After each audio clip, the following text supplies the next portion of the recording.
She said, "You don't need to know what happens on a girl's trip. That's why you're blocked until I'm home." I didn't react. But when she came back expecting me at the airport, she found out who was really waiting for her. I am a private investigator. It is a job that changes you. You learn to see the world in layers of truth and deception. You learn to read people not by what they say, but by what they do, and more importantly, by what they try to hide. My girlfriend of 3 years, Jessica, always said my job made me too cynical. The truth is, my job did not make me cynical enough. Our relationship was, I thought, my one safe harbor from the world I operate in. It was the one place I did not have to look for the angle, the lie, the hidden motive. We were partners. We lived in my house, a place I had bought and paid for with a decade of long nights and risky assignments. We had shared goals, a shared life.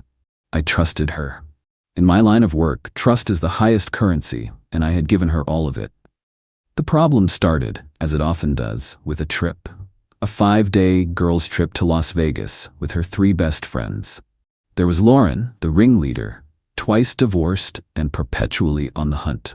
There was Becca, the follower, who mirrored Lauren's personality. And there was Chloe, who was quiet but always seemed to be watching and calculating. I did not like them. They were loud, superficial, and treated Jessica like their prized possession, constantly reminding her of the wild days she had before she met a boring, stable guy like me. A few days before the trip, I was helping Jessica pack.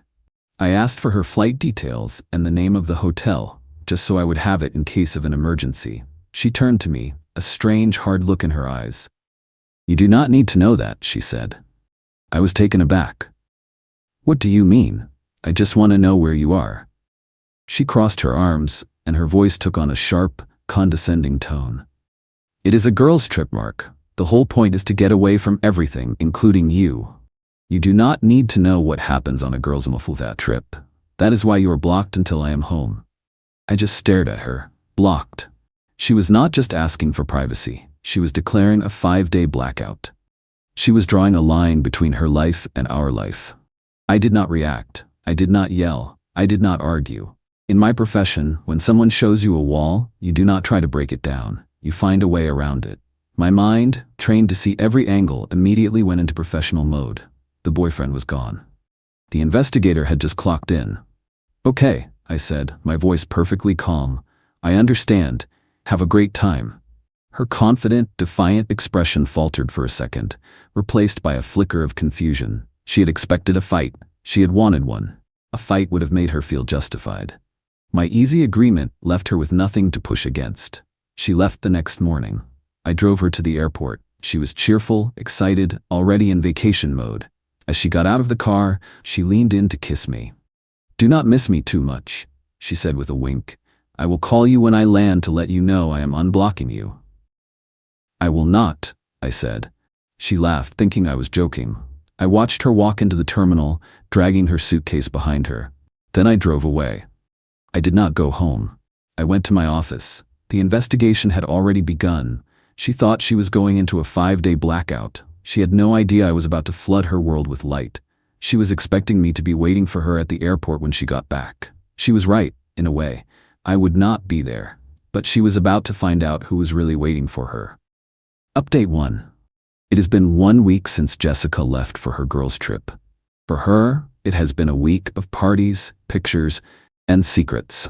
For me, it has been a week of quiet, methodical work, the kind of work I am very, very good at. The first thing I did when I got to my office was simple. I ran the license plate of the car that had picked up her 3 friends that morning. Lauren had posted a picture of the 4 of them in front of her house, ready to go. The car in the background was a high-end SUV. The plate came back registered to a man named Adam Cole.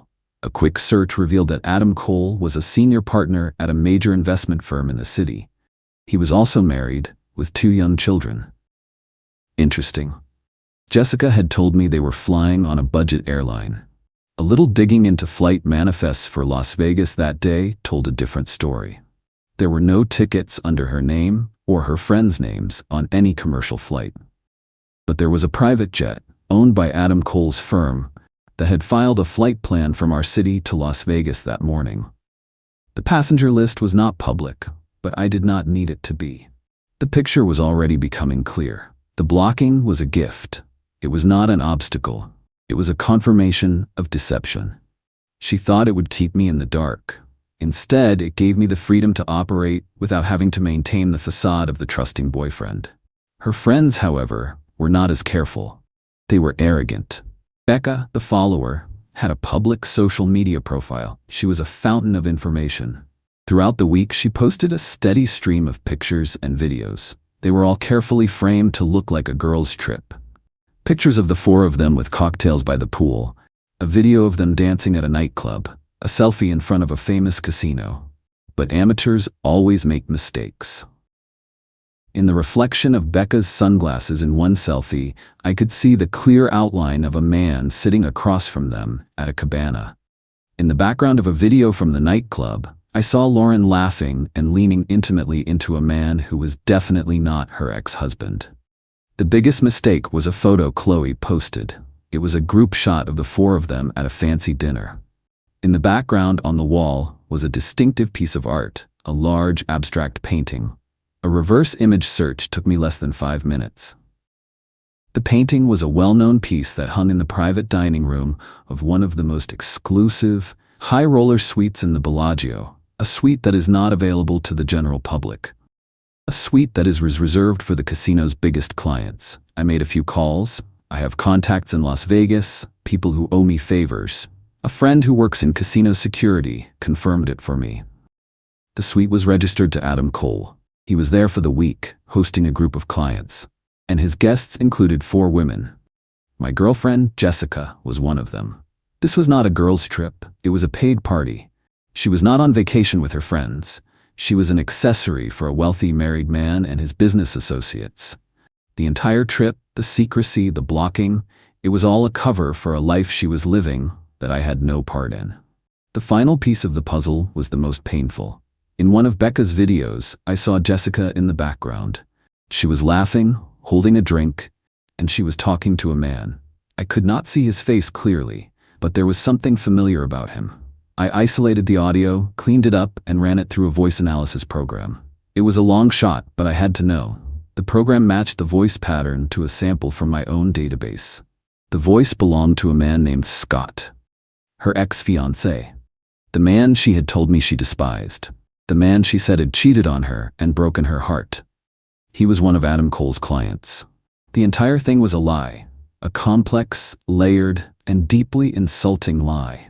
She had not just gone on a trip without me. She had gone on a trip to be with another man, funded by a different man, all while pretending to be with her friends. My course of action was clear. This was not a situation that required a conversation.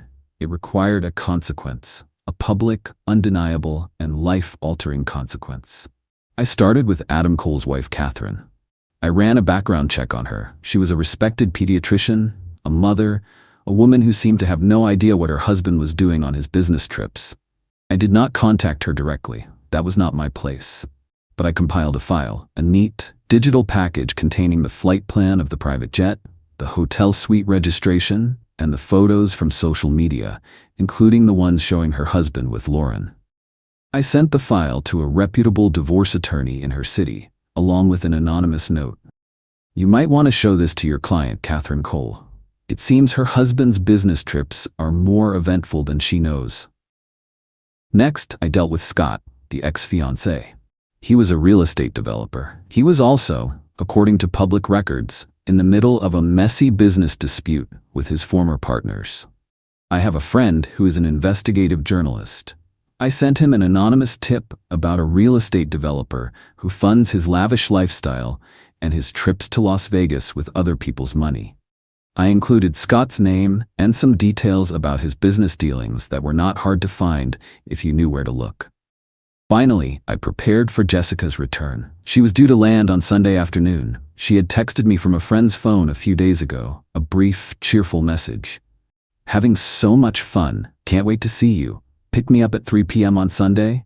I will unblock you when I am on the plane. I replied with a simple, okay.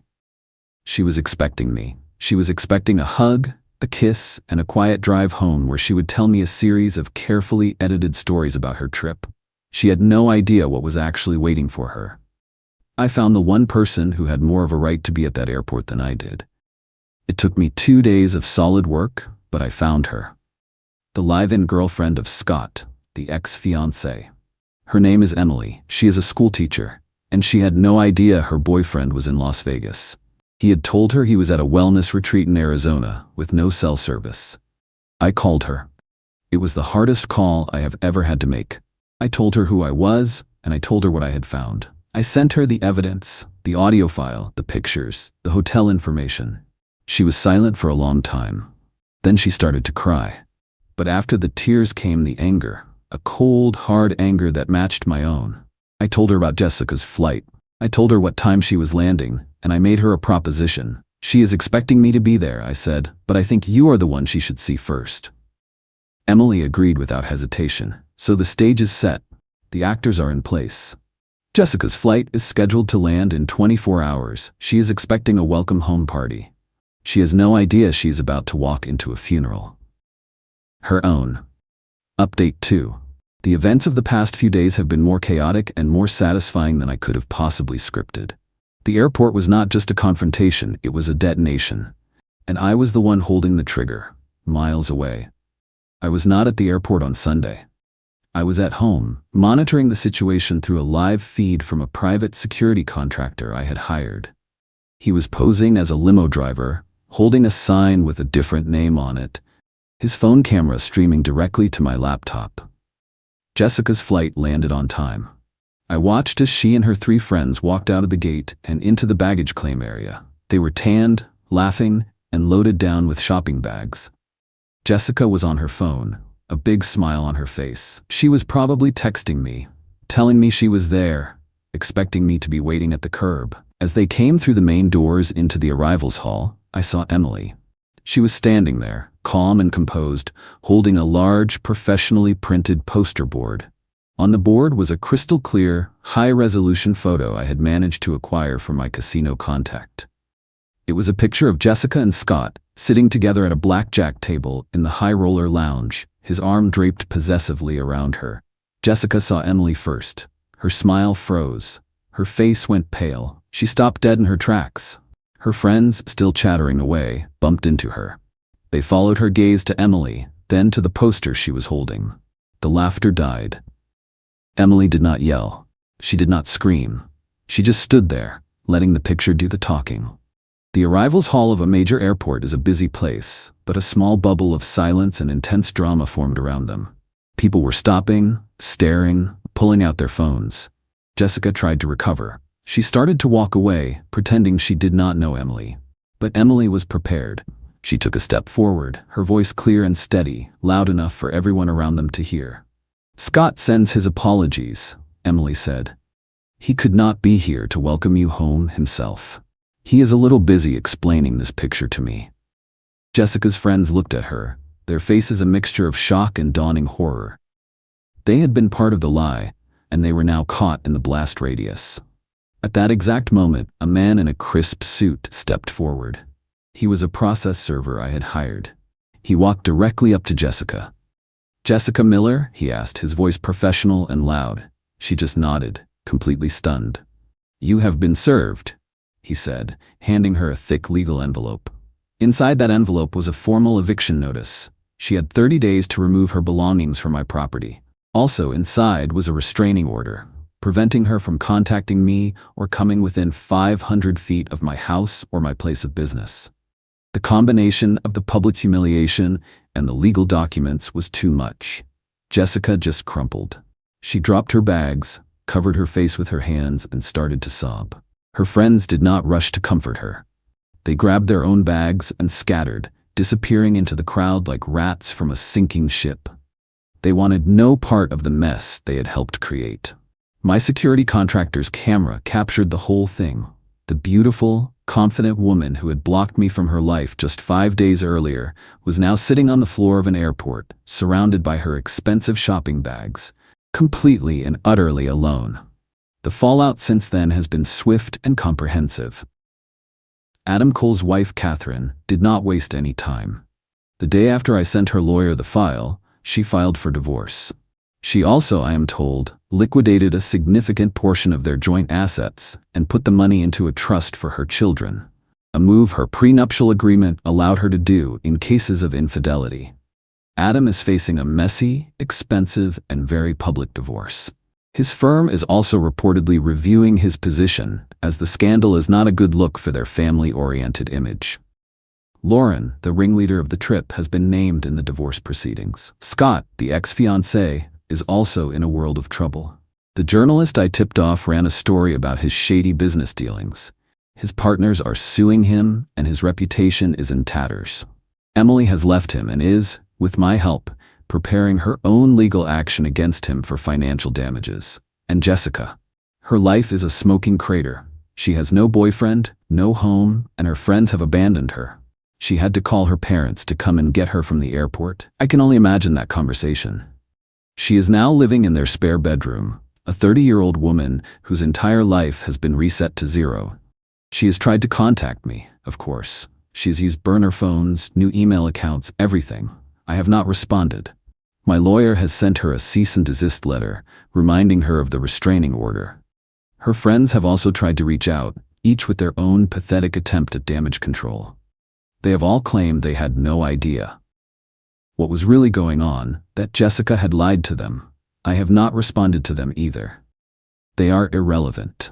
I spent the week after her return systematically erasing her from my life. Her belongings were packed by a professional moving company and delivered to her parents' address. I changed my phone number. I have scrubbed my social media. To her, and to the world she inhabits, I have become a ghost. She thought she was playing a game. She thought she could have it all, the stability I provided and the thrill of a secret life. She did not understand that in my world there are no games.